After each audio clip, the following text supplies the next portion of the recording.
Assalamualaikum warahmatullahi wabarakatuh. Alhamdulillah rabbil alamin.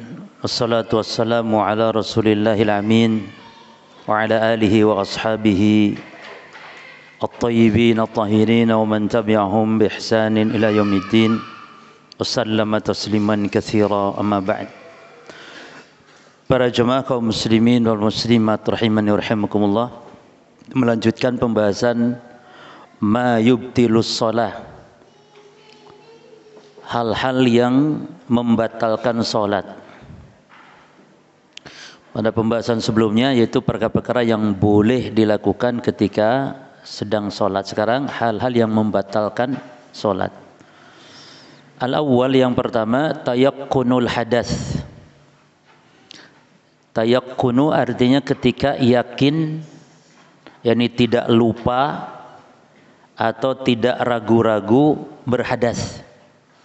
Sebab kalau ada orang misalnya pernah berwudu lalu ragu-ragu batal atau tidak batal, maka itu tidak boleh membatalkan sholat.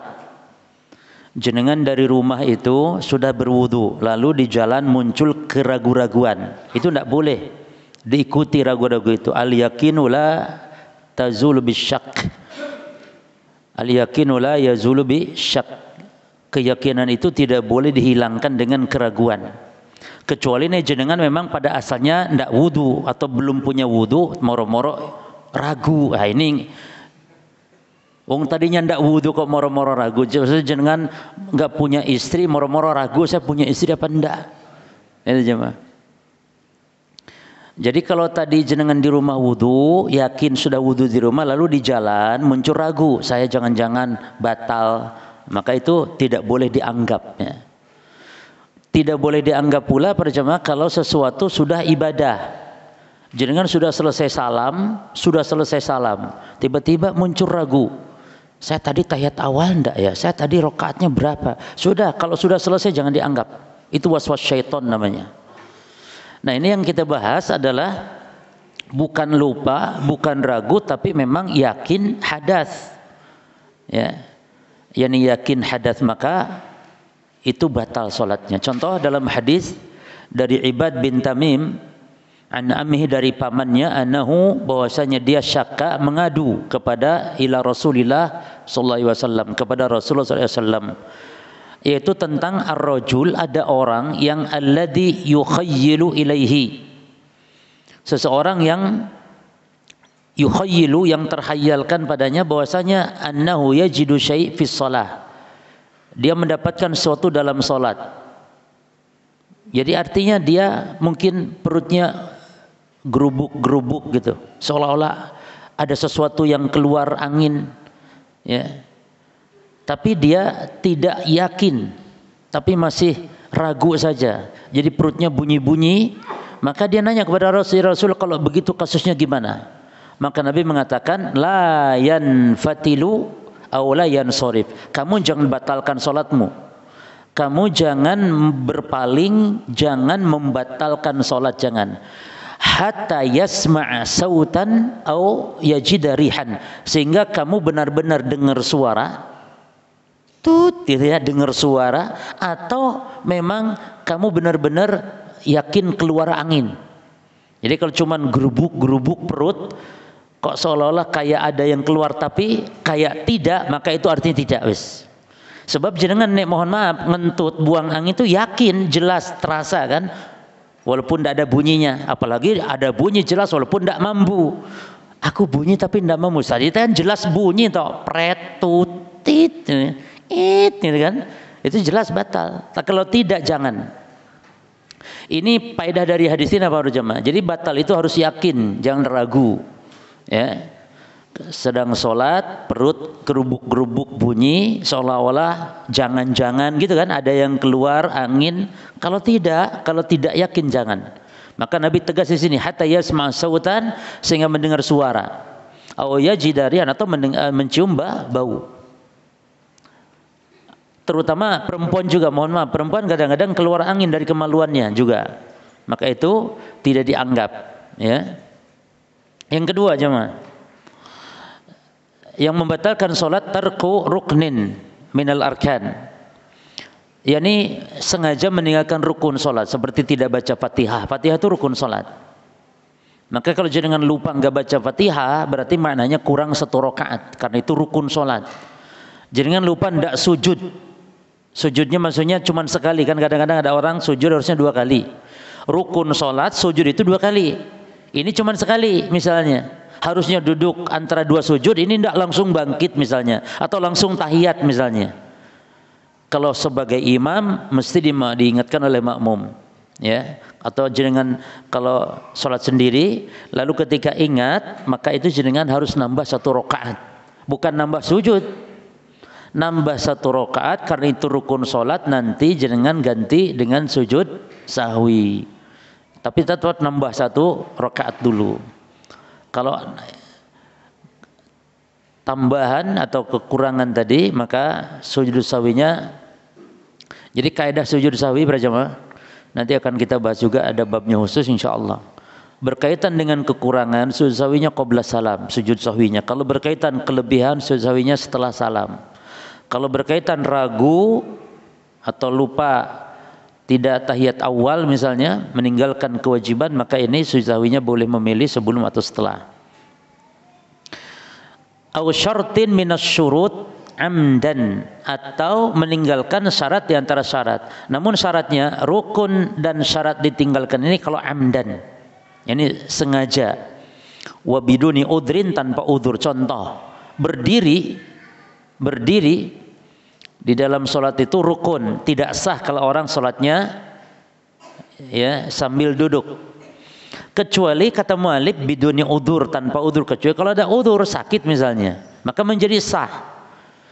Kecuali dalam sholat sunnah jemaah. Sholat sunnah itu masih jenengan tidak punya udzur, boleh bersolat sambil duduk sholat sunnah, tapi dia ajrun nisfi al-qaim, mendapatkan separuh dari orang yang sholatnya separuh dari orang yang sholatnya berdiri. Mana dalilnya? Dalilnya Nabi SAW sholat malamnya beliau di rakaat ke-7 ke-8, ya, itu beliau masih berdiri. Nanti di rakaat yang terakhirnya beliau duduk. Jadi artinya beliau itu mampu berdiri, ya. Tapi di rakaat akhirnya beliau sengaja duduk. Ini menunjukkan boleh. Jadi subhanallah berjamaah, sholat malam itu, ya, sholat malam itu, kalaupun kita capek berdiri barangkali jenengan sambil duduk, walaupun separuh, tapi kan masih boleh, lumayan gitu jemaah. Ya. Tapi pahalanya berapa kalau tanpa udzur?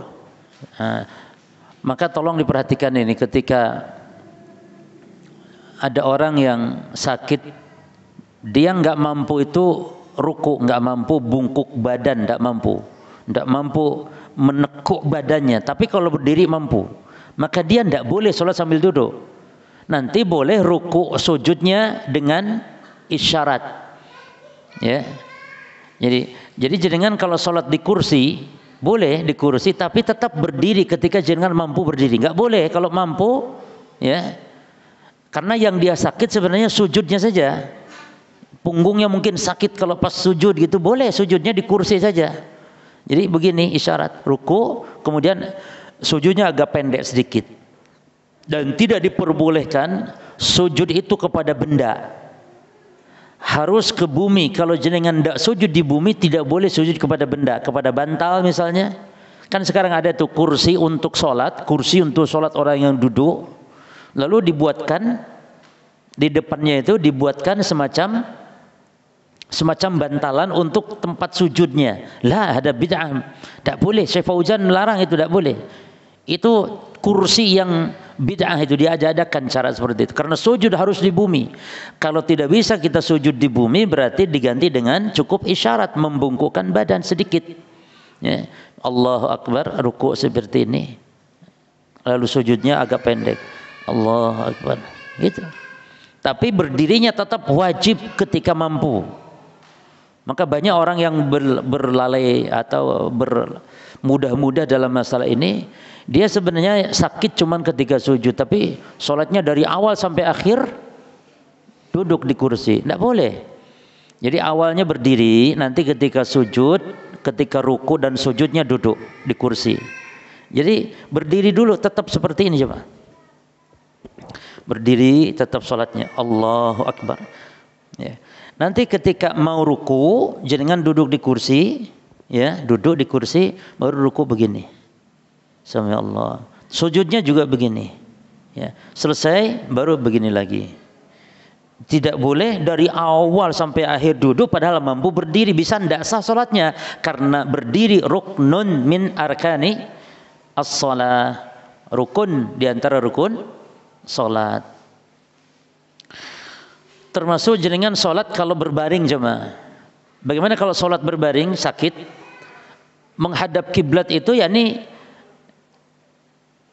kaki kita kalau kan ada berbaring terlentang begini jemaah. Nah kalau begini berarti kiblatnya anggap kiblat situ berarti seperti ini. Kalau bisa agak ada bantal naik sedikit baru Allahu Akbar, kiblatnya di situ. Kalau sholatnya miring, alajan miring begini, maka kiblatnya wajah ini. Jelas jemaah? Jadi yang disebut kiblat itu wajah jemaah. Kiblat adalah ketika wajah diarahkan ke sana, itu namanya kiblat. Maka kalau atas itu kiblat doa, ini keliru. Imam Ibnu Abdul Aziz Al-Hanafi mengatakan orang yang mengatakan atas adalah kiblat doa ini adalah pernyataan yang bid'ah. Tidak ada para salaf membagi-bagi ada kiblat sholat, ada kiblat doa. Jadi kiblat sholat katanya ke Ka'bah, kalau kita ke barat. Kalau kiblat doa katanya kemana? Ke atas. Jadi kalau kita doa itu katanya bukan berarti Allah di atas, tapi itu kiblat saja. Seperti kalau kita di Ka'bah, Allahnya bukan di Ka'bah. Ini batil jemaah. Kalau memang atasnya adalah kiblat berarti yang dihadapkan bukan tangan, tapi apa yang dihadapkan? Wajah, karena kiblat itu menghadapkan wajah. Mayit itu dihadapkan ke kiblat. Yang dihadapkan apanya jemaah? Wajahnya. Jadi harus dimiringkan begini. Nah jenengan nek sholatnya koyok mayit begitu, artinya miring, maka yang menghadap kiblat itu apanya? Wajah jenengan, berarti miringnya sampai ke situ, ya. Berarti begini miring, kiblatnya kan di situ. Tapi kalau sampai sholatnya terlentang begini, maka berarti kiblatnya jenengan di situ. Maka begini caranya. Kalau bisa agak naik sedikit kepalanya, kasih bantal, ya. Jelas ya? Ketika sampai begini harus pindah tuh, berarti kiblatnya di situ. Berarti harus, nah, paham ya? Kayak mayit persis, kayak mayit itu makna mengarahkan ke arah kiblat. Maka ketika sakaratul maut ada kalam dari ulama dihadapkan kemana katanya kalau orang mau mati sakaratul maut, anggap ini benar misalnya, maka cara menghadapkannya gimana jemaah?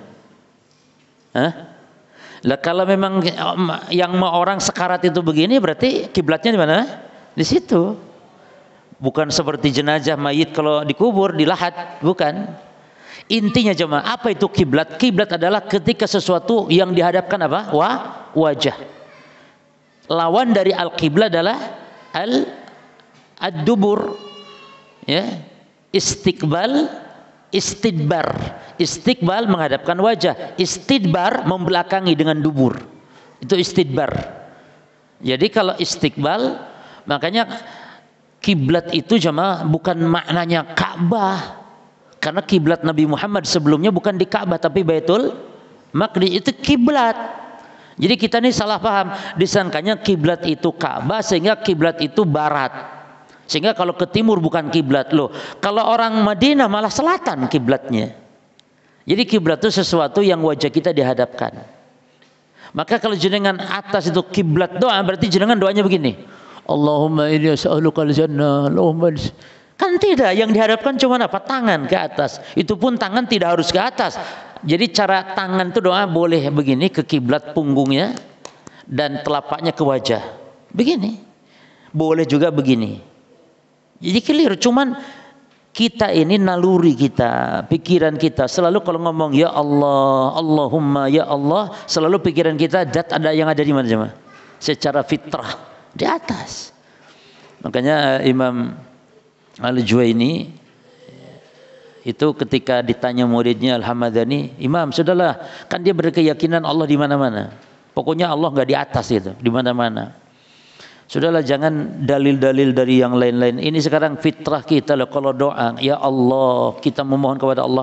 Ini sulit membuang pikiran kita untuk selalu manteng kepada zat yang ada di atas. Selalu ini sulit membuang ini. Bagaimana cara membuang ini?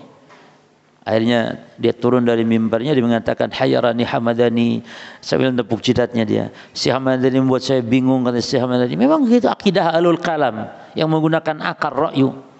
Ya. Kalau kita kan masuk akal, tidak masuk akal, apa kata Allah di Quran, kita tetapkan. Allah kata dia dalam Quran, fis sama istiwa alal arsh, selesai. Allah punya wajah, selesai. Punya tangan, selesai. Siapa? Kata Allah. Kita pun menafikan apa yang Allah nafikan. Bukan seperti ahlul kalam, karena tidak masuk akal ditolak sehingga ditakwil. Ini batil para jemaah. Jelas jemaah ya? Jadi tolong, rukun solat terutama berdiri ini penting, kecuali ketika solat apa? Ketika solat sunnah. Berarti hatta di kendaraan tidak boleh jemaah. Hukum asalnya antum di kendaraan, di bis, harus turun. Di pesawat nggak boleh solat sambil duduk. Kalaupun di pesawat atau di bis solatnya harus berdiri. Ini hukum asalnya. Dan tidak boleh solat wajib di atas kendaraan, selamanya nggak boleh. Ini hukum asalnya demikian.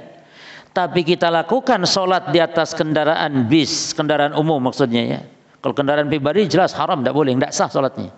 Kalau kendaraan pribadi, kecuali solat sunnah, solat witir jenengan di mobil pribadi, jenengan punya sopir, jenengan solat, itu bahkan tetap dianjurkan jemaah. Jangan tinggalkan witir solat malam itu, baik hadar ataupun safar. Nabi Muhammad tidak pernah tinggalkan. Menunjukkan apa? Menunjukkan ahamiyah hadhihi salah. Makanya Syekh bin Baz mengatakan, para penuntut ilmu, apalagi para ulama, merupakan suatu aib kalau dia melalaikan salat malam.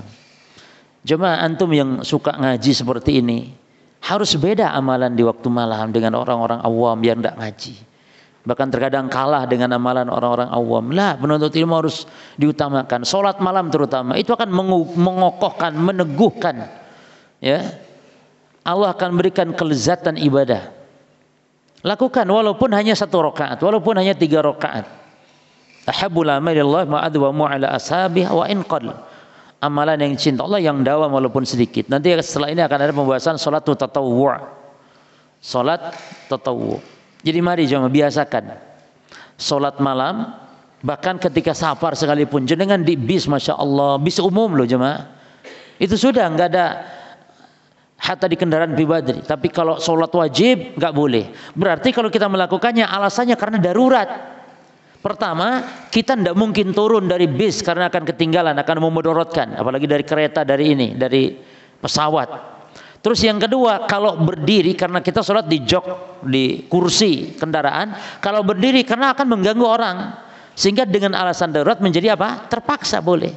Maka kalau bisa jenengan sholat di bawah, di terminal, di airport misalnya, lakukan. Tapi kalau juga waktunya sempit, sholat di atas kendaraan, alasannya terpaksa. Jelas ya? Termasuk kiblat. Kalau sholat wajib. Tapi salat sunnah bebas kemanapun arahnya. Tapi salat wajib kiblat pun. Nah, ketika kita di pesawat menghadap kiblat ketika pesawat bertentangan arahnya, kesulitan bagi kita. Maka lagi-lagi apa? Terpaksa. Jadi alasannya musafir salat di kendaraan, baik berdirinya menghadap kiblatnya dan salat di kendaraannya itu karena terpaksa. Sebenarnya tidak boleh. Kalau jangan mampu di bawah, lakukan. Tapi kalau tidak mampu, waktu sempit, lalu ketika sampai kendaraan di tempat tujuan juga nanti akan terlambat waktu sholat, maka lakukan di atas kendaraan tepat pada waktunya. Datang waktu duhur, langsung sholat duhur jamaah dengan asar sekalian, jamaah taqdim. Ya, taib. Liqauli Nabi sallallahu alaihi wasallam, berdasarkan sabda Nabi sallallahu alaihi wasallam, lil musii salatuhu, kepada orang yang sholatnya jelek.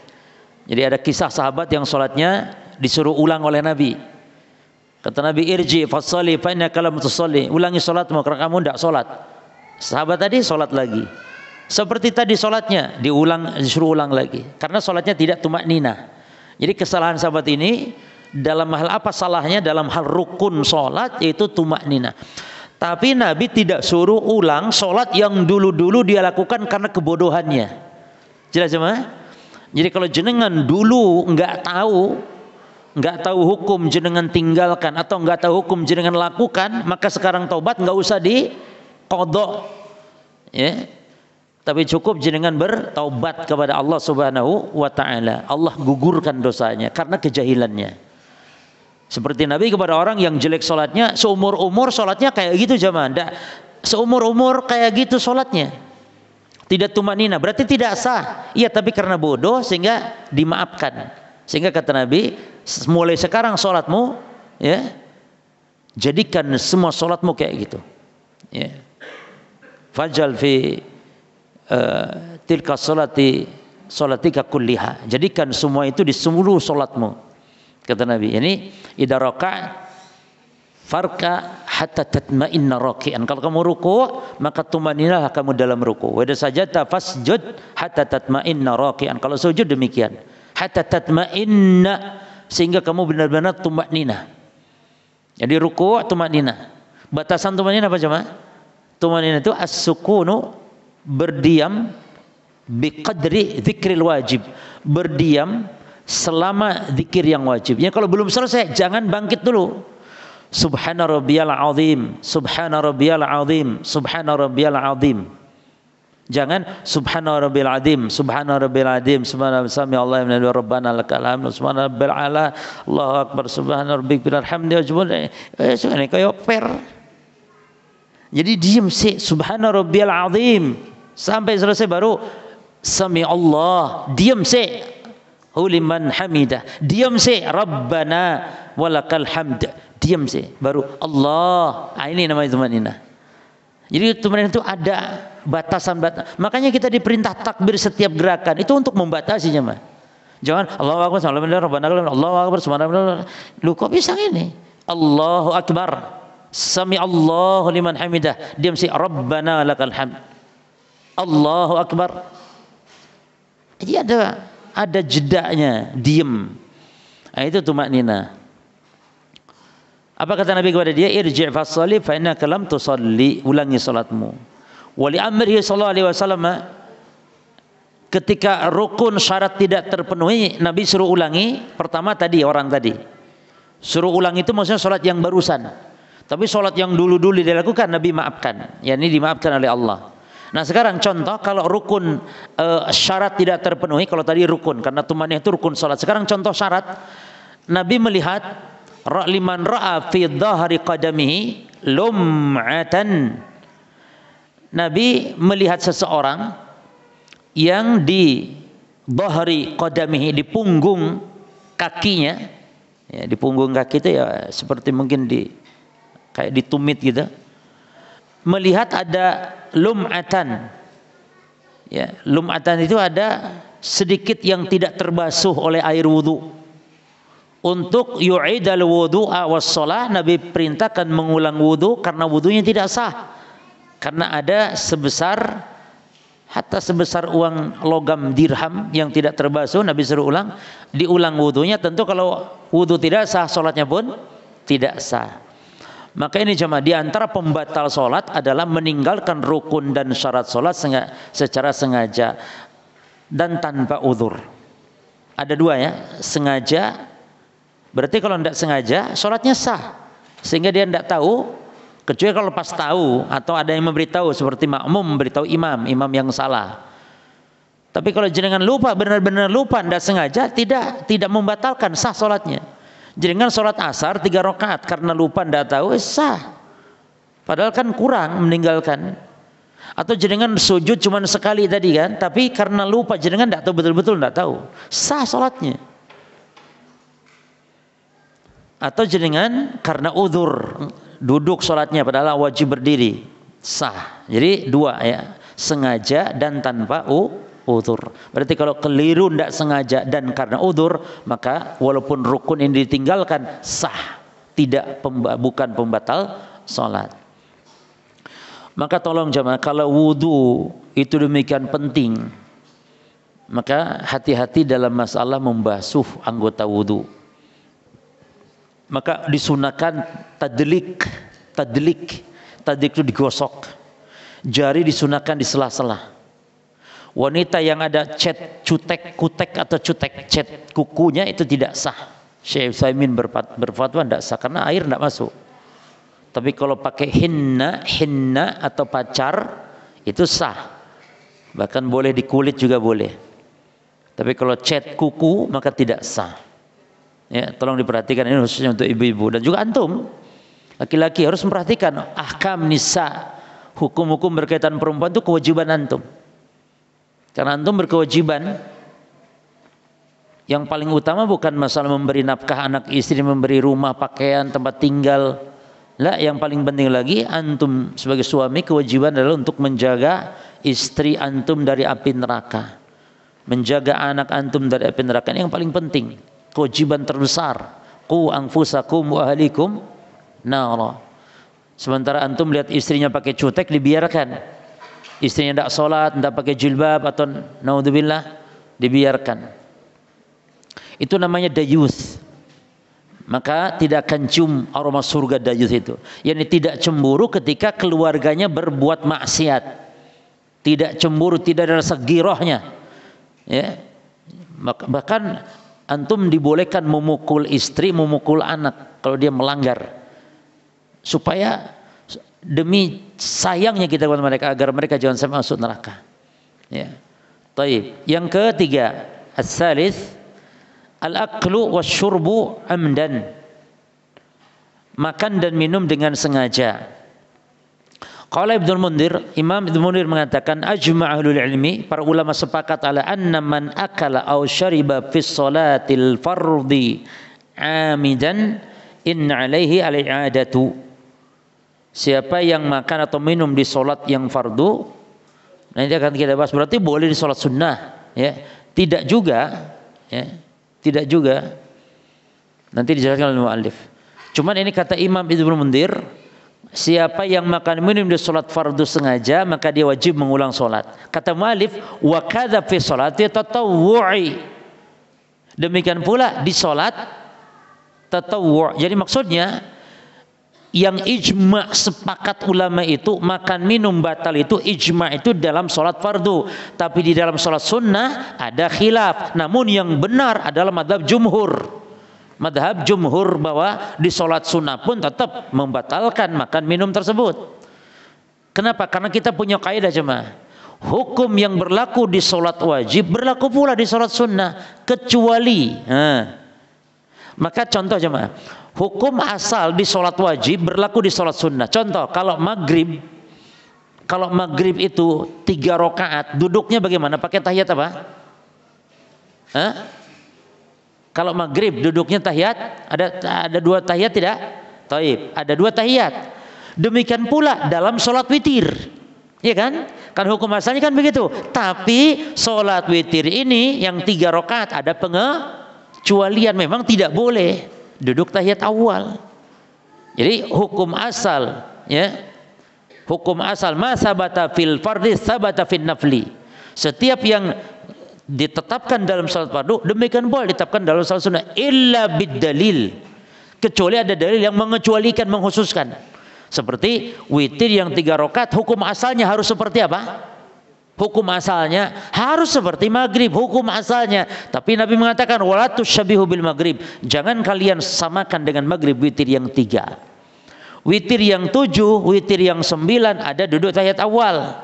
Witir yang 3, witir yang 5 tidak ada duduk tahiyat awal. Witir yang 7 boleh langsung tanpa tahiyat awal, boleh pakai tahiyat awal. Yang 9 pakai tahiyat awal.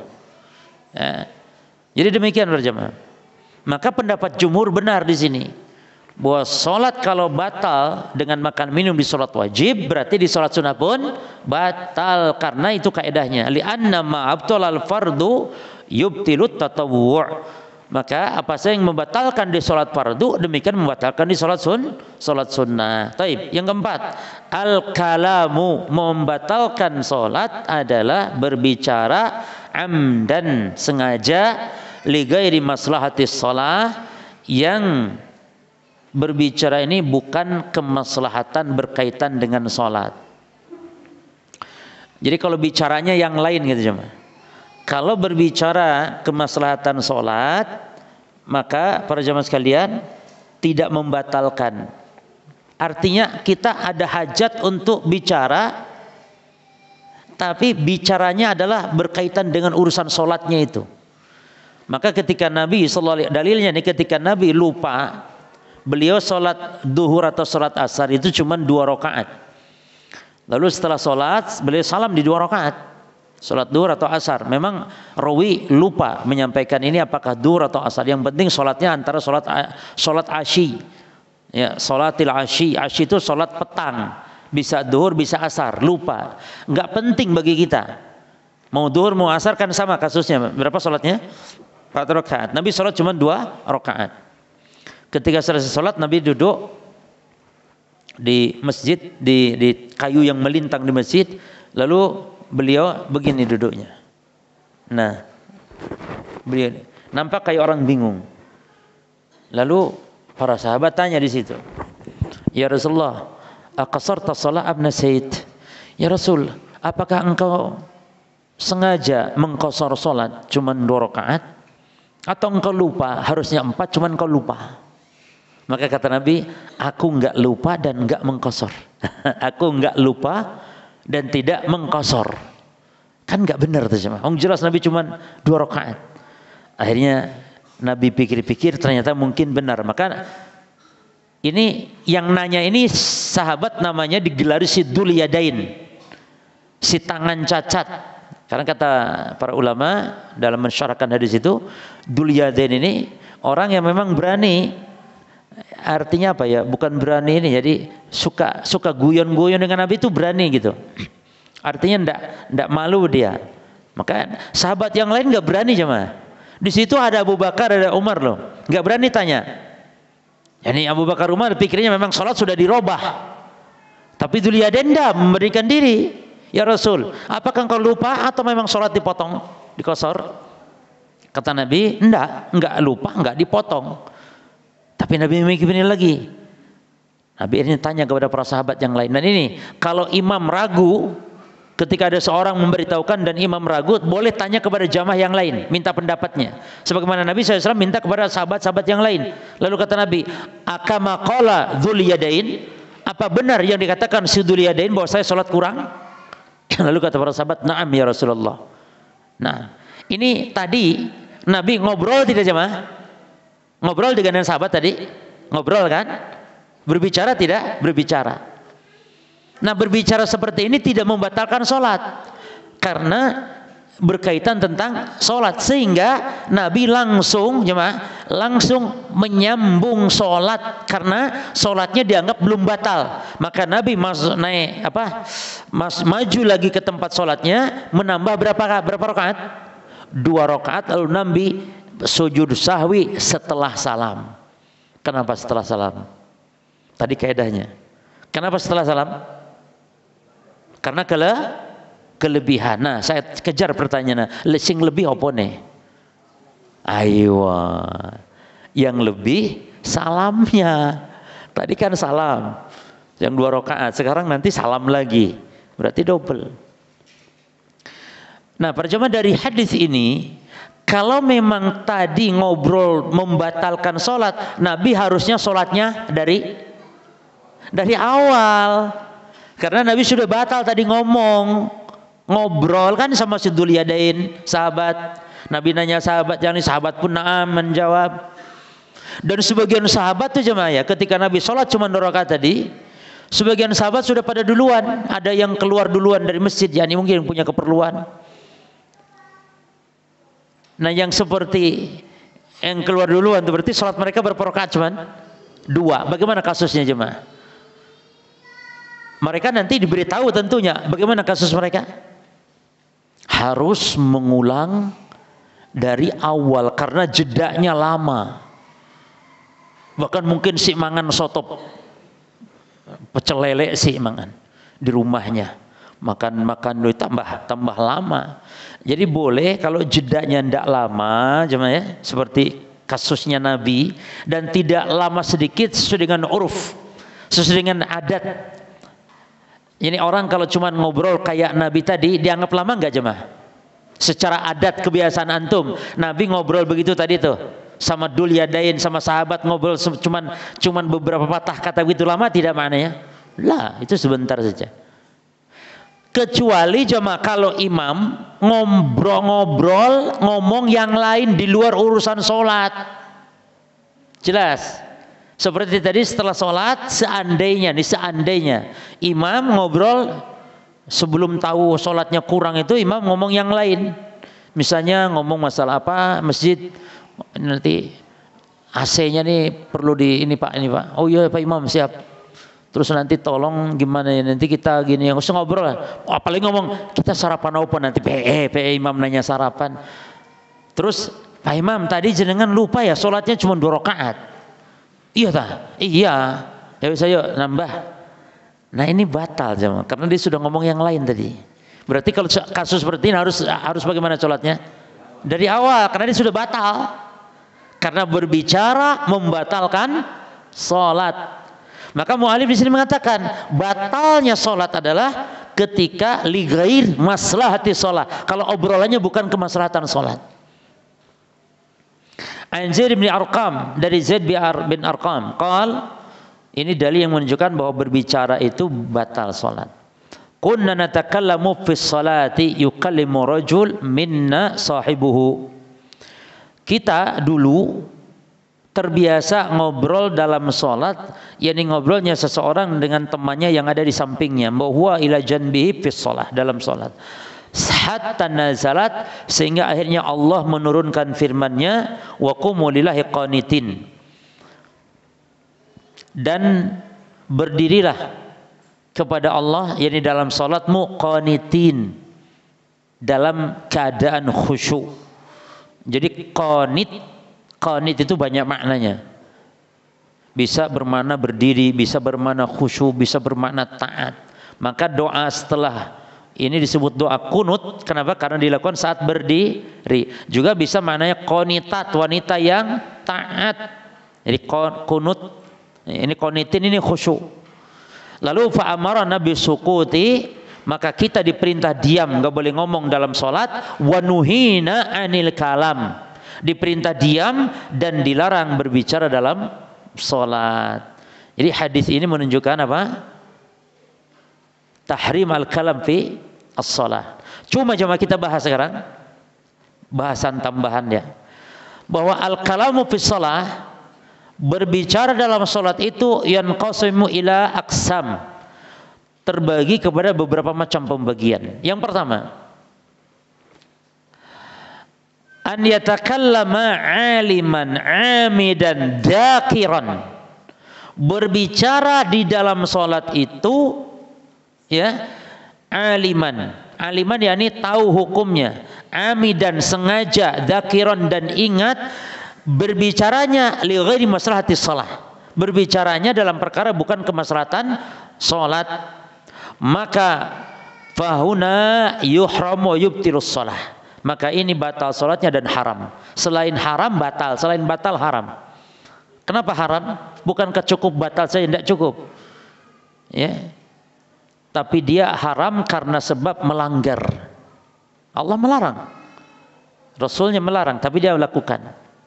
Dan ini ijma, kata Imam Ibnu Munir, ajma ulul ilmi ala anna man takallama fi sholati aliman amidan dzakiran li ghairi maslahati shalah ya. Ijma ulama, siapa yang berbicara dalam sholat sengaja, tahu hukum dan ingat bukan karena lupa, maka batal. Apa nih adzan? Iyalah, cepat sekali cuma. Apa memang sekarang cepat?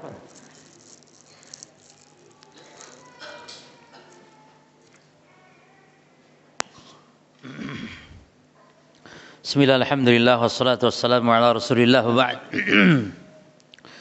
Taib, yang pertama apa jemaah tadi?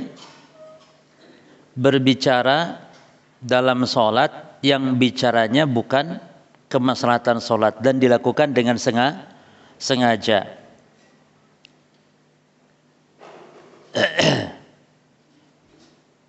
Dan tahu hukumnya dan ingat bukan karena lupa. Ini 3 poin ini penting karena nanti akan dibahas bagaimana kalau lupa. Maka yang pertama ini, berbicara di dalam sholat, bukan bicaranya itu kemasan sholat dalam keadaan tahu hukum, sengaja dan ingat. Maka sholatnya batal dan dia melakukan keharaman. Nah sekarang yang kedua jemaah, antakalama jahilan, berbicara di dalam sholat karena nggak tahu hukumnya, disangkanya boleh, nggak tahu hukum. Nggak tahu kalau dalam sholat itu dilarang bicara, nggak tahu dia.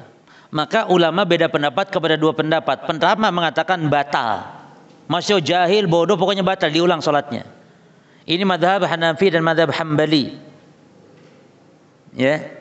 Adapun madhab Malik dan madhab Syafi'i tidak batal, dan ini pendapat yang benar, yang kuat. Jadi yang benar madhab Syafi'i, madhab Maliki tidak batal. Mana dalil tidak batalnya? Hadis Muawiyah bin Al-Hakam As-Sulami. Ketika sedang sholat bersama Nabi, lalu ada sahabat lain bersin. Ya, ketika bersin orang, lalu sahabat Muawiyah bin Al-Hakam As-Sulami, antum tahu beliau ini siapa? Beliau ini yang nampar budak perempuannya, sehingga dia menyesal karena budak perempuannya kan ngangon kambing gitu, cuma kambingnya hilang dimakan serigala atau apa, jadi lalai, akhirnya marah, ditamparnya, lalu dia menyesal, ingin memerdekakan budaknya, budak perempuannya ini ingin dimerdekakan. Datang kepada Nabi, Rasulullah, saya menyesal telah memukul budak perempuan saya karena dia salah sendiri ngilangin kambing ya Rasulullah. Maka saya menyesal sekarang ya Rasulullah, tak bebaskan anak itu gimana? Kata Nabi, jangan dulu, harus dicek dulu muslim atau bukan. Maka bawa sini anaknya. Lalu Nabi tanya man aina Allah? Ya, hadis itu tahu kan? Di mana Allah? Budak ini mengatakan apa? Fis sama. Lalu waman ana, siapa aku? Kata budak perempuan ini, anta Rasulullah, engkau Rasulullah. Kata Nabi kepada Muawiyah bin Hakam As-Sulami, i'tikha fa innaha mu'minah. Sudah boleh, bebaskan sekarang karena dia sekarang nyata orang beriman. Ketika meyakini Allah di atas dan meyakini Rasul sebagai Rasul, maka bebaskan dia mukminah. Itu dia Muawiyah bin Hakam As-Sulami. Ada kasus lain nih yang terkenal. Jadi antum ingat, sahabat Muawiyah bin Hakam As-Sulami minimal 2 kasus lah. Antum ingat, satu kasus tentang memberikan budak tadi yang ditanya di mana Allah. Yang kedua ini dia nih sedang sholat, ada orang bersin lalu dia jawab, ya yarhamukallah. Jawab. Maka jemaah dalam sholat tuh jangankan ngomong ya yarhamukallah aja nggak boleh. Orang bersin biarin. Jadi jangan ya yarhamukallah. Lalu orang-orang pada melirik ke arah dia. Jadi kenapa ngomong gitu? Lalu orang-orang pada melirik ke arah dia, dia malah ngomong, kenapa kalian dulu? Malah ngomong lagi. Sahabat-sahabat digituin malah dia mukulin pahanya. Bukannya menang malah ngomong itu istilahnya. Tapi sahabat tidak berani ngomong, sudah tahu dilarang. Berarti menunjukkan apa jemaah? Muawiyah bin Hakam Sulami ini tahu tidak hukumnya, berarti tidak tahu hukum. Lalu dia tanya kepada Nabi, ya Rasulullah, saya kok begini, para sahabat kok marah-marah ke saya. Maka kata Nabi kepada Muawiyah bin Hakam Sulami dengan penuh kasih sayang, Nabi mengatakan, inna hadhihi shalah la yasluhu fiha syai' min kalamin nas. Sesungguhnya salat ini memang tidak boleh ada perkataan manusia. Ya, innama huwa tasbih wa takbir wa qiraatul Quran. Tapi salat itu yang ada hanyalah tasbih, takbir dan bacaan Quran. Artinya hanya bacaan salat saja, selain itu tidak boleh. Lalu kata Muawiyah apa? Nabi sallallahu alaihi wasallam ma kaharani wala darabani wala syatamani. Nabi sungguh dalam mengajari saya tidak mencaci, memaki, memukul, apalagi tidak. Ini menunjukkan bagaimana Nabi demikian baik dalam mengajari orang yang bodoh, yang tidak ngerti. Gitu ya. Nah, segi pendalilannya jemaah mazhab Syafi'i, Nabi tidak menyuruh kepada Muawiyah bin Hakam As-Sulami yang ngomong di dalam salatnya, tidak nyuruh apa? Mengulang. Berarti kalau tidak tahu dimaafkan. Sehingga ngomong dalam salat karena tidak tahu hukum, pendapat yang benar batal tidak? Tidak batal. Taib ya. Sekarang yang ketiga, antakalama fi sholati nasiyan, bicara sedang sholat lalu karena lupa. Ibu sedang sholat, bojone nanya, bu, iki nandi tuh laptopku sih, HP ku ndi to? Nang laci lho, Pak. Ibu sedang sholat, lali aku. Wis rapopo nek sampean pancen lali, yo ngono iku nek salate inget nang dindi to jemaah. Sampai sedang sholat yo lali. Itu ndak batal, lanjutkan ndak apa-apa. Jelas ya? Lanjutkan. Itu. Terus bojone, oh ya wis mah, wis ketemu. Sing anu ya laci sing dhuwur apa ngisor. Wis ta, Pak. Jenengan lagi yo takok wong sedang sholat to ya. Taib. Jadi pendapat memang ada yang mengatakan batal, tapi pendapat yang benar tidak batal karena Allah memaafkan. Li'anna nisyan kal jahl. Karena yang namanya lupa itu hukumnya seperti orang bodoh. Orang lupa itu dihukumi seperti orang bodoh. Mana dasarnya Allah mengatakan Rabbana la tu'akhidna in nasina au akhtana. Jadi antara al akhta dengan an-nisyan lupa sama. Ya. Dan juga Nabi bersabda, Innallaha qad tazawaja, Allah sungguh telah memaafkan an ummati dari umatku al khata' wa nisyan mastukrihu alaih. Allah memaafkan umatku lupanya, tidak sengajanya dan ketika dipaksanya. Beda dengan umat dulu, Pak. Umat dulu kalau walaupun lupa nggak dianggap, tetap dosa. Umat dulu kalau ibadah lupa tetap harus dilakukan. Ketika dia ingat harus dilakukan. Dipaksa juga nggak boleh. Kalau orang Islam boleh ketika dipaksa, mau dibunuh, melakukan kekufuran boleh. Mengucapkan kata-kata kufur seperti Ammar bin Yasir mencaci maki Rasul, itu dimaafkan, tidak menjadi dosa. Bahkan itu kekufuran. Namun kenapa? Karena terpaksa. Tapi yang keempat jemaah, antakalama wa huwa naimun. Yani orang sedang sholat ngomong, tapi ternyata ngomongnya karena dia sedang tidur dalam sholatnya. Jadi ada orang sholat tapi tertidur dalam sholatnya, itu jemaah. Sehingga ketika tertidur dalam sholat dia menjadi ngomong akhirnya. Maka bagaimana hukum ngomongnya jemaah? Hukum ngomong ini termasuk tergantung hukum tidurnya sendiri. Orang kalau tidur sedang sholat apa hukum sholatnya? Jemaah? Ya tergantung. Kalau tidur sampai tidur yang istighraq yang membatalkan. Kalau cuman ngantuk lenyap sedikit. Moro-moro Imam Salam jenengan tadi ketawanya tahiyatulillah. Moro-moro Imam assalamualaikum. Aduh, aku mau turu mau sebentar. Itu ndak batal. Jenengan baca aja, ya. Tapi kalau sampai tidurnya itu apa cuma nggak ingat sama sekali sesuatu, ya. Tidur yang istighraq, maka itu batal sholatnya, bahkan batal wudhunya. Jadi tidur itu kalau cuman seperti jenengan Jumatan dengar khutbah ya, apalagi khutbahnya materi nggak jelas ya, maka sudah materi nggak jelas gitu ya, khutbahnya juga aduh ya Allah. Ya semua pada bismika Allahumma ya wa amut itu anunya di jemaahnya itu. Maka seperti itu tidak membatalkan. Jadi nanti cukup jenengan ya, tidak harus berwudu, cukup lanjutkan sholat Jumat. Taib. Ini ada khilaf ya, sebagian batal, sebagian tidak batal. Ya, ketika sedang tidur. Menurut Imam Ibnu Qudamah dia tidak batal. Yang bagi ala tubtiru salatahu. Ada yang berpendapat batal. Karena tidurnya sendiri katanya batal. Tidur kan tidak setiap tidur membatalkan wudu, membatalkan salat. Tidur yang cuma sejenak dalam salat gitu ya, tidak membatalkan sah salatnya. Baik, yang kelima ya, al-kalam li'in qadhi muslim. Berbicara untuk menyelamatkan orang Islam. Kenapa orang Islam? Apa orang kafir nggak diselamatkan? Iya, orang kafir itu tidak penting dibandingkan dengan orang Islam. Makanya kalau membunuh kafir dosa. Membunuh kafir dhimmi Muhammad dosa aja, dosa besar. Membunuh kafir dhimmi dosa besar. Tapi membunuh muslim dosanya berlipat-lipat lagi. Gitu jemaah. Maka kalau menolong orang yang mau celaka muslim, dulukan muslim. Misalnya antum ada dua kasus, ada satu kejadian, antum harus memilih. Dua-duanya ini harus diselamatkan tapi harus milih salah satu. Satu muslim, satu kafir. Maka wajib yang dipilih siapa dulu? Muslim dulu. Tapi kan dari dulu KTP ini itu cuma. Lah mungkin jelas ya kalau diduga kuat muslim dulu.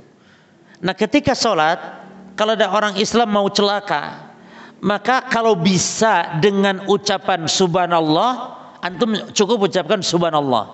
Tapi kalau tidak bisa, boleh ngomong, Pak jurang Pak misalnya, Pak listrik Pak listrik. Ya orang mau kesetrum, mau megang, antum sedang sholat, Pak listrik Pak, gitu. Boleh tidak itu? Boleh tidak? Boleh, jangan ragu.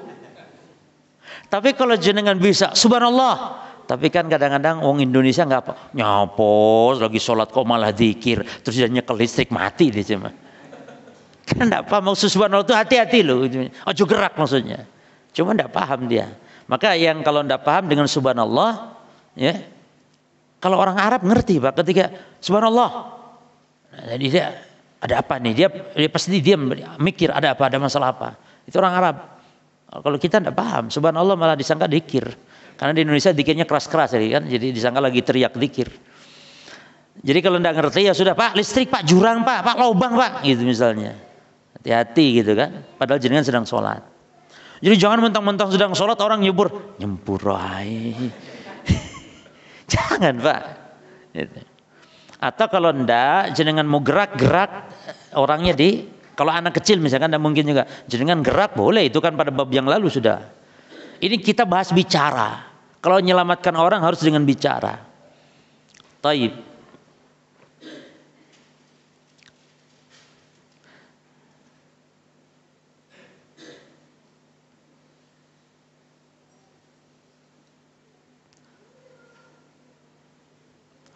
Terus yang kedua para jemaah,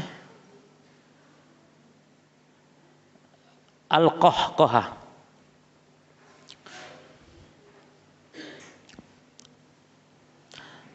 Al-qahqahah. Al-qahqahah itu tertawa terbahak-bahak. Itu mubtilatus shalah. Ya. Itu membatalkan salat. Nanti kita bahas dulu tentang masalah itu insyaallah. Berikutnya dulu jemaah. Atau gimana? Habis? Dilanjut nanti? Lanjut sedikit? Sedikit ya? Hah? Ya wis. Sekarang yang kelima ad-dhahik, tertawa. Wa naqala Ibnu Mundhir al-ijma' ala butlani sholati bid-dhahik, tertawa. Ya. Nah, tertawa di sini maknanya tertawa yakni yang terbahak. Ya. Adapun kalau at-tabassum yakni memang kalau sebentar al-qahqahah tertawa terbahak itu ijma ulama salatnya batal. Tertawa terbahak ya gitu ya. Tapi hal at-tabassum, halit tabassum, apakah senyum? Ini senyum. Mubtilus shalah, apa membatalkan salat? Nah, kalau tersenyum ini ada khilaf ulama ini. Al-aktsar ala annahu, jadi kebanyakan ulama annahu la yubtilu as-shalah. Li'anna tabassum laisa dhahikan. Karena tersenyum bukan terbahak, tertawa bukan. Ya. Lakinnahu munafin li muqtadul khusyu'. Hanya saja tersenyum ini memang konsekuensinya menghilangkan kehusyuan. Bagaimana orang khusyuk senyum gitu? Ya. Maka menurut Ibnu Hazm at-tabassum mubtilus shalah. Li'annahu dhahik. Karena kata Ibnu Hazm kalau senyum sama dengan ketawa. Ya. Mana dasarnya Ibnu Hazm? Dasarnya surah An-Naml ayat 19 bahwa Allah berfirman, "Fatabassama dhahikan." Dia senyum tertawa. Jadi di sini disamakan oleh Allah katanya. Namun jumhur, dan ini yang benar, jumhur mengatakan enggak. Karena beda hukum, terbahak beda sama dengan tersenyum. Yang kita dianjurkan itu apa? Tersenyum kepada orang kan? Tabassum kalau jahik sedekah. Tapi tertawa kepada orang enggak sedekah. Ada ketemu orang, hahaha.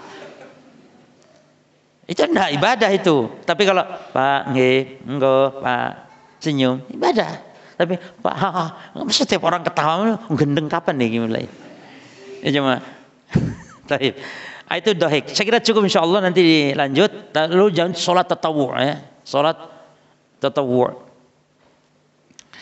Ini saya punya PDF jemaah bagus. PDF sekalian juga antum bisa pakai nanti di kajian Ustaz. Fahri, ya, PDF yang Arabnya dan terjemahnya. PDF Arab dan terjemahan nanti saya share ke Pak Widi nanti sebar ya. Jadi kitab Al-Wajiz, terjemah Indonesianya dan Arabnya. Dan Arabnya yang sudah harokat. Jadi antum alhamdulillah tidak harus bingung-bingung ngi'rab lagi, sudah ada harokatnya. Jadi tinggal kita baca, tinggal kita nanti beri fawaid-fawaidnya. Insyaallah kita share nanti. Jelas ya? Wallahu a'lam. Subhanakallahumma bihamdika asyhadu an la ilaha illa anta astaghfiruka wa atubu ilaik. Assalamualaikum warahmatullahi wabarakatuh.